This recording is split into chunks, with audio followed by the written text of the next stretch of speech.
আপনারা যদি কাউকে পাঠানো, দায়িত্বটা তো সেন্ট্রাল গভর্নমেন্টকে নিতে হবে, সবটাই স্টেট গভর্নমেন্টের উপর আপনারা চাপিয়ে দেবেন আর মিথ্যে কথা বলবেন আমরা দিইনি, এটা ঠিক নয়। আমরা 3টে জায়গা দিয়েছি, কিন্তু আপনি যদি রোজ সংখ্যা বাড়ান বাংলাটাকে গ্রাস করবার জন্য, পুলিশের হাত থেকে সবটাই কেড়ে নিতে চান রাজ্য সরকারকে, কেন্দ্রীয় সরকারের এর মধ্যে পুরো চক্রান্ত আছে।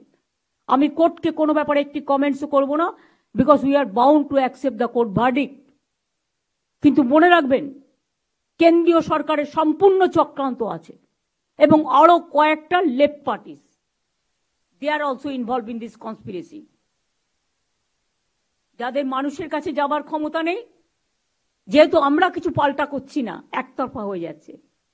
রাতের বেলায় পুজোর সময় পুলিশ রাত জেগে পাহাড় দেয়, কোনো দুর্ঘটনা ঘটলে পাহাড় দেয়, দাঙ্গা হলে পাহাড় দেয়, দুর্যোগ হলে পাহাড় দেয়।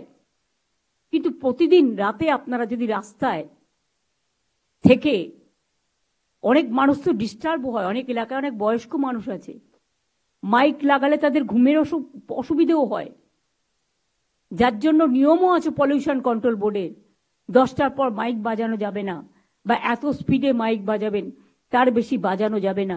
তা সত্ত্বেও আমরা সব ছেড়ে দিয়েছি। 1 মাস তো হয়ে গেল, আজকে 9 তারিখ, 1 মাস 1 দিন, 31শে মাস গেছে। আমি অনুরোধ করব পুজোতে ফিরে আসুন, উৎসবে ফিরে আসুন, আর সিবিআইকে বলবো তাড়াতাড়ি বিচারের ব্যবস্থা করুন।